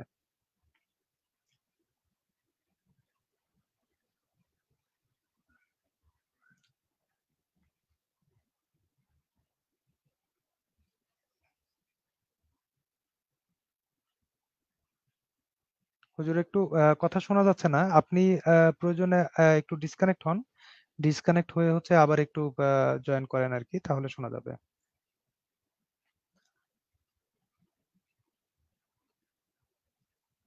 তো সুপ্রিয় দর্শক এবং শ্রোতা, আপনারা যারা শুনতেছেন আমাদের এই অনুষ্ঠানটি, নাস্তিকতা, ব্যক্তি স্বাধীনতাবাদ, গণতন্ত্র, নারীবাদ, এই যে বিভিন্ন মতবাদ এবং এই মতবাদগুলো সম্পর্কে ইসলাম কি বলে, এটার বিষয়ে আমরা আলোচনা করতেছি আরকি। তো আশা করি আমরা মুফতি আচ্ছা, সাহেবকে একটু আরো কয়েকটা দুঃখিত, এপিসোডে বারবার পাবো। একটু সমস্যা হচ্ছে। হ্যাঁ, হ্যাঁ, এখানে মাঝে, একটা মাঝে কথা শোনা বলবো যাইতেছে। যে আমাদের কিন্তু একদম ভাবে, যেমন ধরুন, আমি এখানে যে কথাটা বলতে চাচ্ছিলাম যে জি, আমি স্বর্ণ দিয়ে উদাহরণ দিব। স্বর্ণ কিন্তু খুবই দামি একটা মূল্যবান, সারা বিশ্বের মধ্যে এটাকে খুবই মানদণ্ড হিসাবে করা হয়। তো এখন হুম, আমি যেটা বলবো যে স্বর্ণ কিন্তু আপনার অনেক খাঁটি স্বর্ণ আছে, এটার মধ্যে খাদযুক্ত আছে। আপনি জি, যদি জি, পিওর স্বর্ণ চান, দামি, একদম মূল্যবান, এটার মধ্যে কোনো খাপ ছাড়া চান, তখন কিন্তু হুম আপনাকে প্রিয় স্বর্ণটাই বাছাই করে নিতে হবে। আপনি যদি হুম স্বর্ণকে অ্যামিটেশন মনে করেও নেন, সে কিন্তু আপনি পস্তাবেন। মুসলমান নামে অনেক মানুষ আছে যেটা বেদাতি এবং বিভিন্ন ধরনের কাদিয়ানি এবং শিয়া, তাদের তাদের পথে, তাদের যদি কেউ যদি পথে পড়ে কেউ যদি ইসলামটাকে জাস্টিফাই করতে চায়, তাহলে কিন্তু সঠিক জাস্টিফাই করতে পারবে না। এই বিষয়টা কিন্তু একটু খেয়াল করা লাগবে। এই জন্য এখন যেহেতু সময় শেষ, আমি সর্বপ্রথম সেটাই বলবো যে এখন আমার উদ্দেশ্য ছিল এই বিষয় নিয়ে আলোচনা করার, যার কারণে একটা বিষয় নিয়ে, যেহেতু আপনি যে বিষয়টা নাস্তিকবাদী আনছেন, এটা খুবই ইম্পর্টেন্ট ছিল এবং হুম এখানে আমরা পুরোপুরি ভাবে আলোচনাও করতে পারি নাই। তবে হুম সর্বশেষ আমি আপনাকে একটা কথা বলতে চাই, জি জি ইসলামকে দিয়ে যদি কেউ যদি নিজের মন গড়া এবং ধর্ম বিদ্বেষী এবং যারা ইসলামকে ব্যবহার করে, অপব্যবহার করে বিভিন্ন ধরনের প্রোপাগান্ডা ছড়াচ্ছে, নিজের আদর্শকে, রাসূলের আদর্শ বাদ দিয়ে নিজের আদর্শ নিয়ে যদি ইসলামকে কোন দল যা জাস্টিফাই করতে চায়, অবশ্যই সে প্রতারিত হবে। আমি সবাইকে জানাবো আহলে সুন্নাত ওয়াল জামাত, হানাফি, দেওবন্দি সহ 4 ইমামের উপরে যে সকলে একমত হয়েছে, সেটার উপরে যদি কেউ একমত থাকে এবং পিওর যদি পেতে চায়, আহলে সুন্নাত ওয়াল জামাতের অন্তর্ভুক্ত আকীদাগত এবং ইবাদতগত দুটাই সমন্বয় সঠিক যদি কেউ চলে, আশা করি পূর্ণ যে একটা রেজাল্ট সবাই ইনশাআল্লাহ পাবে। জি জি জি জি। আচ্ছা, আচ্ছা হুজুরা, এবার হচ্ছে আমি দ্বিতীয় প্রসঙ্গে একটু চলে যাই। সেটা হচ্ছে ব্যক্তি স্বাধীনতাবাদ এবং হচ্ছে নারীবাদ। এই ২ টা বিষয়ে আপনি একটু বলবেন। ব্যক্তি স্বাধীনতাবাদীরা মূলত যে কথাটা বলেন আরকি, আমি অনেকের সাথেই আলোচনা করেছি। মূলত ব্যক্তি স্বাধীনতাবাদের সাথে যদিও নাস্তিকতার ডিরেক্টলি সম্পর্ক নাই, একটু ইনডিরেক্টলি সম্পর্ক আছে। বেশিরভাগ নাস্তিকই নিজেকে ব্যক্তি স্বাধীনতাবাদী দাবি করেন আরকি। তো ব্যক্তি স্বাধীনতাবাদটা এসেছে মূলত হচ্ছে তা একটা স্লোগান থেকে। এটা হচ্ছে মানে মাই বডি মাই রুলস, এই ধরনের একটা মানে তাদের একটা স্লোগান আছে আরকি। এর অর্থ হচ্ছে মানে আমার জীবন, আমার শরীর, এটা হচ্ছে আমার রুল চলবে আরকি এখানে, বা মাই লাইফ মাই রুল বলে আরকি অনেক সময়। তো এখানে মূল কথা হচ্ছে আমার যেটা মন চায় আমি সেটা করব। এটা হচ্ছে, একটা হচ্ছে তারা একটা স্বাধীনতা চায়। আর ২ নম্বর হচ্ছে এই স্বাধীনতাটা হচ্ছে তারা শুধু এতটুকু লিমিটেশন তারা রাখতে চায়, আ সেটা হলো আ যে অন্য কাউকে ক্ষতি বা অন্য কাউকে হচ্ছে মানে কষ্ট দিয়ে নয়। এতটুকু হচ্ছে তারা অ্যাকসেপ্ট করে যে ঠিক আছে, অন্য কাউকে কষ্ট দেওয়া যাবে না বা অন্য কাউকে ক্ষতি করা যাবে না। এটা আরকি। তো আ এইটা একটা এই কারণে হচ্ছে মূলত যেটা দেখা যায় যে এখন বর্তমানে যে বিভিন্ন যে ইস্যু গুলা সামনে আসতেছে, যেমন রূপান্তরকামিতা বা ট্রান্সজেন্ডার যদি আমরা বলি, যে নিজেকে হচ্ছে সে হচ্ছে তার যে সেক্স বা তার হচ্ছে যে লিঙ্গ, সেটা লিঙ্গ সে পরিবর্তন করার চেষ্টা করতেছে। যে একজন ছেলে আছে সে নিজেকে মেয়ে ভাবতেছে। এই ধরনের একটা বিষয় চলে আসে। আবার হচ্ছে কেউ হচ্ছে আত্মহত্যা করার হচ্ছে স্বাধীনতা চাচ্ছে। কিংবা হচ্ছে আ অনেক হচ্ছে আমি যদি নারীবাদের কথা বলি, অনেক নারীরা বলতেছেন যে তারা হচ্ছে ভ্রূণ হত্যা করার হচ্ছে তারা স্বাধীনতা চাচ্ছে। যে না, এটা তার স্বাধীনতা। ঠিক আছে? তারপরে হচ্ছে অনেক সময় হচ্ছে তারা বলতেছেন, যেটা নারীবাদ আন্দোলনের মধ্যেও আছে আরকি। অনেক নারীরা আওয়াজ তুলতেছেন যে তারা হচ্ছে বিয়ে শাদীর মধ্যে তারা থাকতে চান না। এটা হচ্ছে একটা সামাজিক একটা হচ্ছে তাদেরকে হচ্ছে একটা শিকল বা একটা শৃঙ্খল এইভাবে পড়ানো হচ্ছে। তো এটার মধ্যে তারা থাকতে চান না। তারা ফ্রি লাইফ লিড করতে চান। এই ধরনের হচ্ছে তারা স্বাধীনতার কথা বলেন আরকি।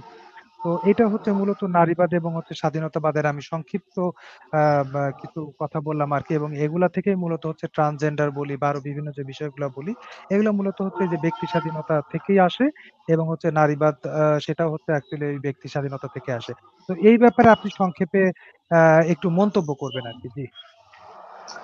দেখুন, একটা চমৎকার বিষয় এবং এটা একটু আমি অল্প সময় যদি বলি, দেখুন, ইসলাম ধর্মের যে রুলস, এই রুলসটাকে মানুষ মনে করতেছে বন্দি এবং কাউকে এই বিষয়টাকে তাদের উপর চাপিয়ে তাকে একটা বন্দি শিকলে আটকানো।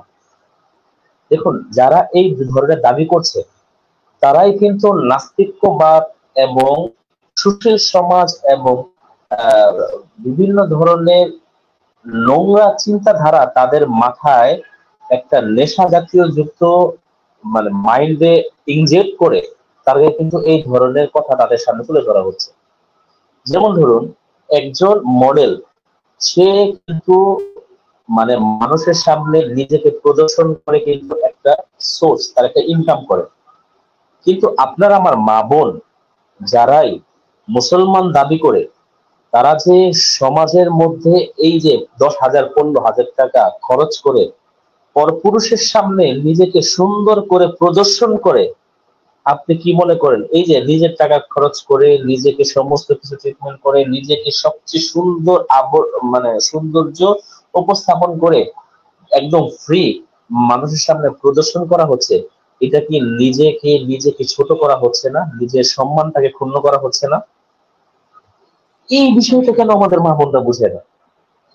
আরেকটা কথা বলি, এই যে তারা সব থেকে বড় যে জিনিস, তারা বলে যে আমাদের স্বাধীনতা চাই, এটা একটা আদর্শ।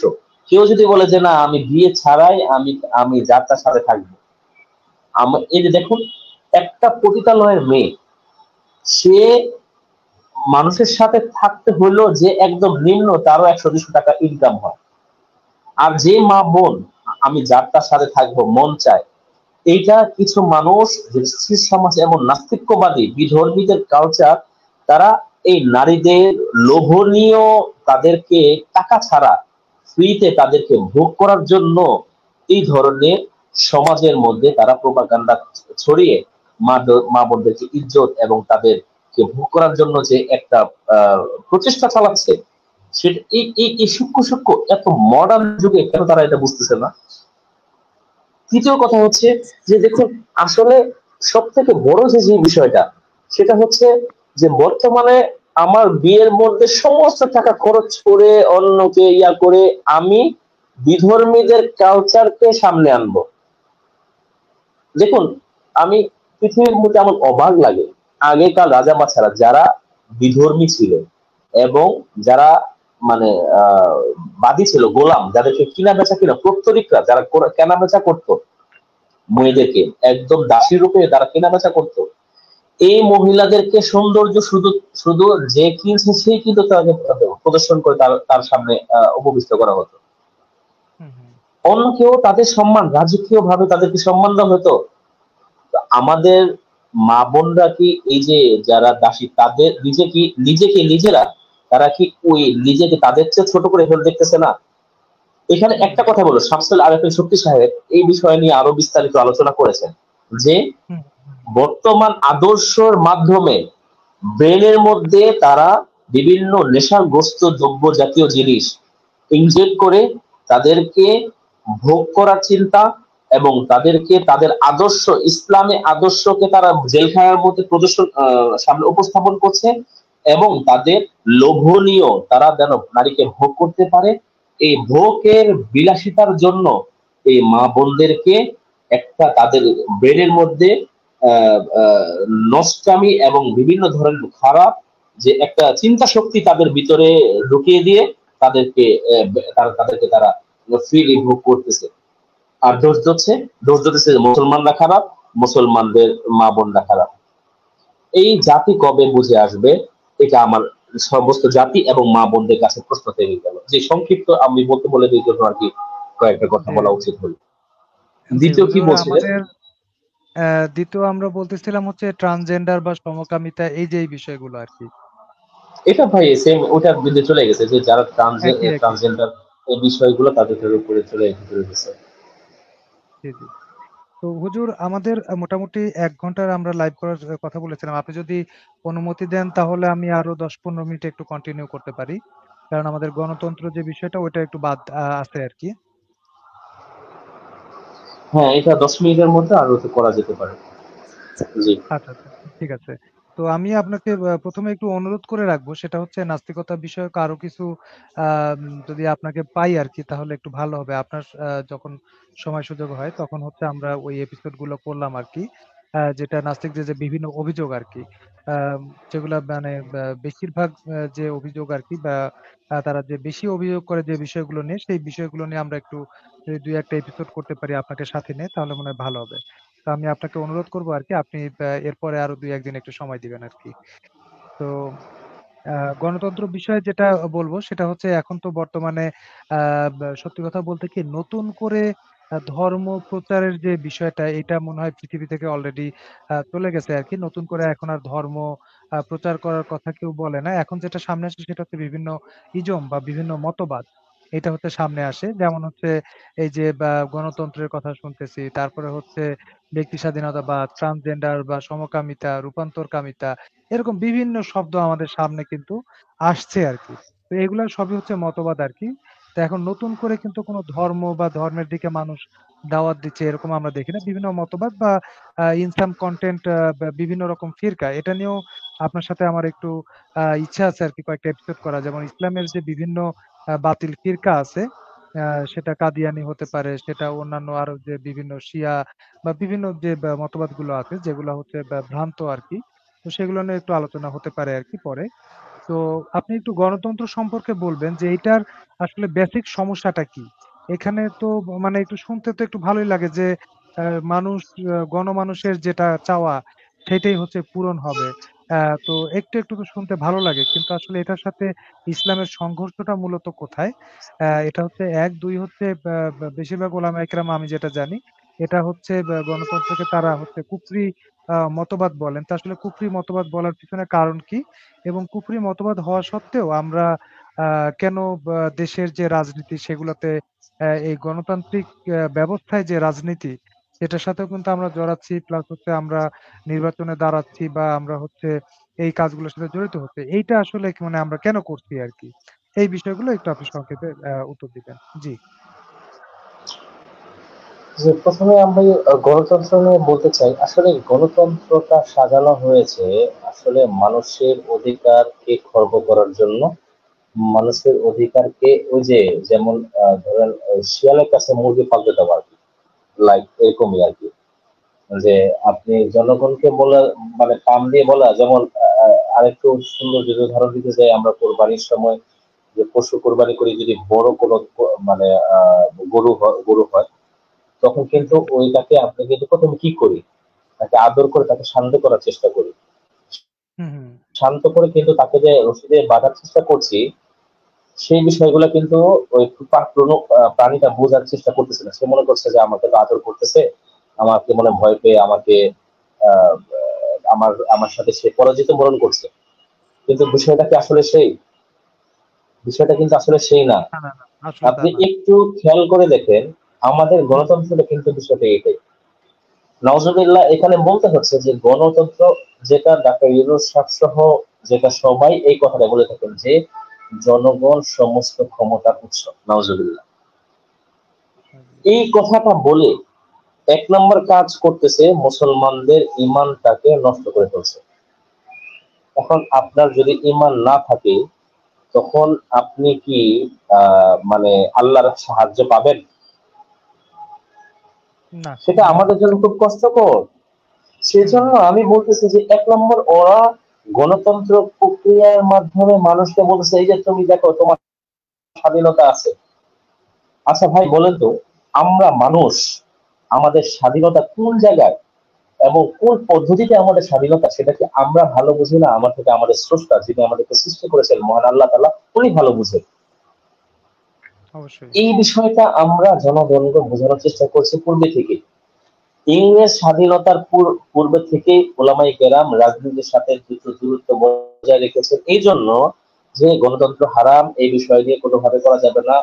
পক্ষান্তরে তারা রেজাল্ট দেখেছেন, যখন এই গণতান্ত্রিক থেকে তারা সরে দাঁড়িয়েছেন, তখন আরো নাস্তিক্যবাদী বিভিন্ন মতাদর্শ তারা ক্ষমতা দখল করে মুসলমানদেরকে নিঃশেষ করার যে একটা পরিকল্পনা।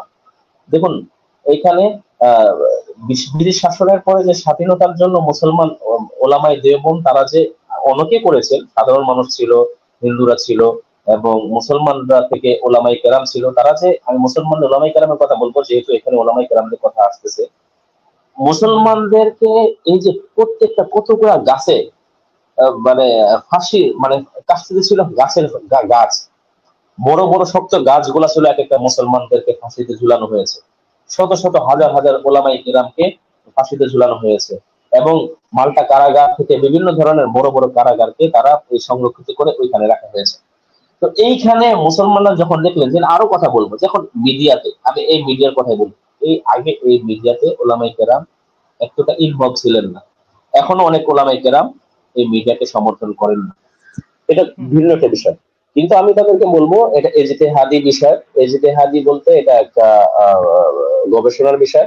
যে গবেষণার বিষয়টা হচ্ছে এখন কিছু যারা বলতেছেন যে এই মোবাইল, অ্যান্ড্রয়েড ফোন, বিভিন্ন মিডিয়া ব্যবহার করা জায়েজ নাই, তারাও সঠিক পথে আছেন। এবং যারা বলতেছেন মানে জরুরত, প্রয়োজন মাফিক ব্যবহার করা যায় যেটা, তারাও ঠিক আছেন। সেই বিষয় নিয়ে অন্যদিন একদিন আলোচনা করবো যদি সম্ভব হয়। তো গণতন্ত্রটা বিষয়টা হচ্ছে এরকম, ওলামায়ে কেরাম এই যখন এখান থেকে মুখ ফিরিয়ে নিয়েছেন, তখন ওলামায়ে কেরামের রক্ত আপনি দেখেছেন কালো 5ই মে সাধারণ মানুষ, লক্ষ লক্ষ মানুষ, গণতান্ত্রিক বিষয় যদি আসলেই গণতান্ত্রিক মানুষের অধিকার রক্ষা করত, এই 16টা বছর স্বৈর শাসক কি আমাদেরকে এইভাবে আমাদের উপর নির্যাতন করতে পারতো? কখনোই না। এখনো যারা নতুন করে চক্রান্ত করতেছে এবং কি নতুন ভাবে যারা চিন্তা করতেছে নতুন করে আসে সেই স্বৈরাচারদের মতো শাসন করবে, আপনি দেখেন একটা স্বৈর শাসন যাচ্ছে আর শাসন আসতেছে, কিন্তু তাদের চিন্তাধারা ওই পূর্বে চিন্তাধারাই, তারা কোনোভাবে কারো কথা মানে না এবং বিচার বহির্ভূত কাজকে তারা সামনে এগিয়ে নিয়ে, এবং গণতন্ত্রের কাজ একটাই, বিচার নাই কোনো, আমার ক্ষমতা, আমার যা বলবো তাই। ক্ষমতায় যাওয়ার আগে জনগণকে আদর করে তাদেরকে বলির পশু হিসাবে তাদেরকে জনগণকে বানানো হয়, 500 টাকা ধরিয়ে দিয়ে তাকে বিভিন্ন ধরনের মোট জালিয়াতি করে। আর এই জনগণ ওনারা না বুঝে তাদের এই সামান্য আদরে এবং তাদের এই বৃথা ভালোবাসায় তারা সিক্ত হয়ে বিভিন্ন ধরনের তাদেরকে এই লোভনীয় অফারকে সামান্য মানে তাদের লোভনীয় অফার গ্রহণ করে তাদের 5টা বছর তাদেরকে বলির পাঠা হিসাবে তাদেরকে জলঞ্জে তাদেরকে ত্যাগ করতে হয়। এরকম ভাবে এই আজও যদি কেউ না বুঝে তখন কিভাবে বুঝবে? ওলামায়ে কেরাম পূর্বেও বলেছে, এখনো বলছে, ভবিষ্যতে বলবে, গণতন্ত্র হারাম, এই প্রক্রিয়ায় ইসলাম পরিপূর্ণভাবে কায়েম হবে না। তারপরে বলবেন যে এখন কেন হুজুররা একতাবদ্ধ হয়ে ক্ষমতা যাওয়ার জন্য প্রচেষ্টা করছে, রাজনীতি করতেছে? উত্তর একটাই, ইসলামকে রক্ষা করা, মানবতাকে ফিরিয়ে আনা, মানুষ যত বুঝে সঠিকই। যে দেখুন ইসলামে এখন আপনার ওয়াজ মাহফিল স্বাধীনতা ভাবে কথা বলতে পারে, আপনার মাধ্যমে আমি সাধারণকে একটু লক্ষ্য করতে বলবো। দেখেন সামনে যদি নতুন কোন সরকার আসবে, দেখবেন তারা যদি ইসলাম বহির্ভূত কোনো কাজ করে এবং সেটা যদি তাদের স্বার্থে লাগে এবং হুজুরা যদি এর বিরুদ্ধে কোনো কথা বলে, তাদের গলাও চেপে ধরবে। আপনি দেখেন সামনে, তো আমি তো এখন বলে দিয়ে গেলাম, আজকে তারিখ সহ আপনি লিখে রাখুন, তারাও এই কাজটাই করবে। আমার কথা হচ্ছে হুজুররা যদি এখন ক্ষমতায় থাকে, তারাও কিন্তু একটা প্রতিবাদী আন্দোলন, তাদের ক্ষমতার জোরে কিন্তু একটা, তারা এই যারা নির্মম ভাবে যাদেরকে অত্যাচার করা হচ্ছে তাদেরকে ফিরানোর জন্য এবং তাকে বাঁচানোর জন্য তাদের যে একটা প্রচেষ্টা অব্যাহত আছে, সেটার কারণে ওলামায়ে কেরাম এই পদক্ষেপ নিয়েছেন। কিন্তু আমাদের পূর্বে কথা এটাই, এটা হারাম। এটার মূল কথা হচ্ছে, এটার মূল যে face the by the people, মানে মানে কি জানি একটা স্লোগান আছে, for the people by the people. হ্যাঁ, বাই দ্য হ্যাঁ people for the people the people, জি। হ্যাঁ, মানে সবকিছু জনগণকে বলি পাঠা বানাচ্ছে আর কি। হ্যাঁ, এই কথাগুলোই তো শিরক। দেখেন এখন বর্তমানে যতগুলা মুসলিম রাজনীতিবিদ আছেন, একদম ছোট গলি, ছোট কাল থেকে যে স্লোগান দিয়ে যে নিজেকে নেতা মনে করে, সেখান থেকে একদম সংসদ সদস্য প্রধান পর্যন্ত সবাই কিন্তু মুসলমান, সবাই কিন্তু একটাই কথাই বলে, সমস্ত ক্ষমতার উৎস জনগণ এবং জনগণ যা চাবে তাই হবে। জনগণের মতো, এবং কি কেউ যদি মনে করে জনগণের আইন অনুযায়ী রাষ্ট্র ব্যবস্থা হবে এবং এটাই সঠিক, এই ধরনের আরো অনেক, ভাই আসলে আপনি কল্পনা করতে পারবেন না। আমি যদি একটা নিয়ে কথা বলি অনেক সময়ের প্রয়োজন, আপনি সংক্ষিপ্ত বলছেন। আর যেহেতু 10 মিনিট হলো না, সময় তো বেশি দিয়ে ফেললাম, এজন্য দুঃখিত। একটা জিনিস আপনি মনে রাখবেন, এই যে গণতন্ত্রের যে একটা বিষয়, তারা যে সংসদ সদস্য পর্যন্ত তারা যে বলতেছে সবার ঈমান নষ্ট করে মুসলমানদেরকে একবারে শেষ করে দেওয়ার যে একটা পরিকল্পনা, সেটা নিয়ে মুসলমানদের সবকিছু চুষে তাদেরকে এই ধরনের করছে। এজন্য ওলামায়ে কেরাম একটাই চাচ্ছে, যেন ইমানকে বাঁচানোর জন্য সবার যেন বাক স্বাধীনতা থাকে, সবার যেন কাজের স্বাধীনতা থাকে, কারোর উপর যেন অন্যায় অবিচার না হয়।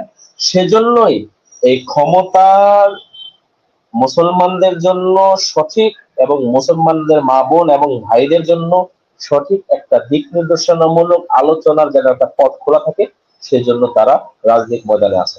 আমি সংক্ষিপ্ত কথা বলি, এভাবেই বলতে পারি। জি জি, জি, জি।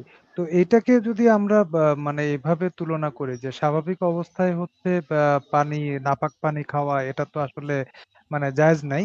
কিন্তু যেহেতু আশেপাশে মানে পাক পানিও পাওয়া যাচ্ছে না কোনোভাবেই, তো জীবন ধারণের জন্য এখন ওই নাপাক পানি খেয়েই হচ্ছে জীবন বাঁচানো লাগতেছে। গণতন্ত্র মানে গণতান্ত্রিক প্রক্রিয়া আমরা যাচ্ছি কি মানে এরকম ভাবে কি একটু তুলনা করা যায়? যে আসলে যেহেতু এটাতে না গেলে বরং আমাদের অস্তিত্বের একটা সংকট তৈরি হয়ে যাচ্ছে, সেই কারণে হচ্ছে বাধ্য হয়ে কিছুটা হচ্ছে এই গণতান্ত্রিক প্রক্রিয়ায় রাজনীতি করতে হচ্ছে। দেখুন, একটা এই কথাটা একদম যে মন্দ না, এরকম ওলামায়ে কেরাম এটাও আসলে বলে থাকেন। আমি একটা কথাই বলবো যে, দেখুন, এখানে যদি আপনি শরিয়া আইন বলেন এবং শরিয়া খেলাফত আন্দোলন, আপনি হুম, হুম, যদি এই কথা নিয়ে আপনি রাজনৈতিক ময়দানে যান, আপনাকে কিন্তু নমিনেশন দিবে না, হুম, আপনি হুম, দলের নমিনেশন দিবে না।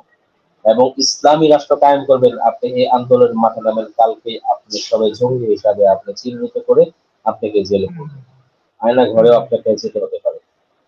তো এই জন্য বিষয়টা একদম সেম জিনিসটা, একটাই বলবো যে আহ, মুসলমানের সাথে, সাধারণ মানুষের সাথে এবং হুম, হুম, ইসলামের সাথে, তিনটাই, সমস্ত মুসলমানদের সাথে, সমস্ত হুম, হুম, মানবতার সাথে এবং হুম, ইসলামের সাথে ওলামায়ে কেরাম নিজেরা নিজেরা এই কাজে সামনে পথ চলার জন্য চেষ্টা করছে। এই জন্য হুম, সাধারণ হুম। সবাইকে বলবো যে ওনারা যেন এই বিষয়টাকে অবশ্যই মাথায় রেখে নিজের পথ চলা যেন সুন্দর করে। জি, জি, জি। তো আলহামদুলিল্লাহ আজকে আপনি যথেষ্ট সময় দিয়েছেন। আপনাকে অসংখ্য ধন্যবাদ। আপনার অনেক ব্যস্ত সময় থেকে কিছু সময় ফারাক করে আমাদেরকে দিয়েছেন আরকি। তো আমি আপনাকে সাথে এটাও অনুরোধ করে রাখবো আরকি যে আমাদের এই যে বিভিন্ন বিষয়গুলো নিয়ে আমার ইচ্ছা আছে আরকি আপনার সাথে আরো ২-১ টা এপিসোড করার। তা আপনি ইনশাআল্লাহ সময় দিবেন আরকি। আ তো আপনি যদি কোনো সমাপনী বক্তব্য রাখতে চান একটু ২-১ মিনিটের সমাপনী বক্তব্য রাখেন। তারপর আমরা অনুষ্ঠানটা শেষ করে দিব ইনশাআল্লাহ। জি, সকলকে ধন্যবাদ। এত লম্বা সময় আমি এতটা যোগ্যতা সম্পন্ন না। তারপরে ইঞ্জিনিয়ার সাহেব আমাকে বলেছেন, রিকোয়েস্ট করেছেন, সেটার জন্য দিনের স্বার্থে আমি যতটুকু ক্ষুদ্র জ্ঞানে আমার মনে হয়েছে সে বিষয়ে নিয়ে আলোচনা করার চেষ্টা করছি। যদি ভুল হয়ে থাকে সেটা আমি নিজের দায়ভার পুরো আমি নিজে বহন করছি। আর যদি যেটা ভালো এবং হক হঠাৎ কথা হয়ে থাকে, অবশ্যই সেটা আল্লাহর দিকে ন্যস্ত করব এবং আল্লাহর সাহায্যের মাধ্যমে আমার ভালো কথাগুলো এসেছে। এবং সামনে যেন আমাদের যে আলোচনা করলাম আমি নিজেও যেন আমল করতে পারি এবং সবাই যেন আমল করতে পারে, এই জন্য আল্লাহ যেন সবাইকে তৌফিক দান করেন। এই বলে আমার সংক্ষিপ্ত বক্তব্য শেষ করছি। আসসালামু আলাইকুম রহমতুল্লাহ। ওয়ালাইকুম আসসালাম ওয়া রাহমাতুল্লাহ। তো ঠিক আছে সুপ্রিয় দর্শক এবং শ্রোতা আমরা আজকের অনুষ্ঠান একবারে শেষ পর্যায়ে চলে এসেছি। তো আমরা ইনশাআল্লাহ সামনে আরো কোনো এপিসোড নিয়ে আসবো। আমি লম্বা সময় একটু ব্যস্তও ছিলাম। মূলত আপনারা সামনে যে বইটা দেখতেছেন নতুন বাংলাদেশ এই বইটার প্রকাশনী নিয়ে আমি মূলত একটু ব্যস্ত ছিলাম। যে কারণে হচ্ছে নিয়মিত আসলে আপনি কি ভাবছেন এই অনুষ্ঠানটাতে আসতে পারি নাই। মোটামুটি একটা লম্বা সময় পরে আসলে আসতে হলো আরকি। এর মধ্যে আগস্ট মাসের বা জুলাই মাসের ১৪-১৫ তারিখের পর থেকে তো দেশের পরিস্থিতিও একটু খারাপ ছিল যে কারণে আসলে অনুষ্ঠান করা সম্ভব হয় নাই। মাঝখানে ইন্টারনেটেও অনেক প্রবলেম ছিল আরকি। তো বিভিন্ন কারণেই আসলে এই অনুষ্ঠানটা আসলে কন্টিনিউ করা সম্ভব হয় নাই। তো ইনশাআল্লাহ আমরা চেষ্টা করব সামনে আরো কোনো আ অতিথির সাথে আপনাদের আরো যে বিষয়গুলো নিয়ে হচ্ছে আপনারা আলোচনা শুনতে চান সেই আলোচনাগুলো করার জন্য আমরা ইনশাআল্লাহ চেষ্টা করব। তো সবাই ভালো থাকবেন, সুস্থ থাকবেন। এই বলে আজকে আমার এই অনুষ্ঠান শেষ করছি। আ ইনশাআল্লাহ সামনের কোনো এপিসোডে আপনাদের সাথে দেখা হবে ইনশাআল্লাহ। সবাইকে ধন্যবাদ এবং শুভেচ্ছা। আসসালামু আলাইকুম।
আর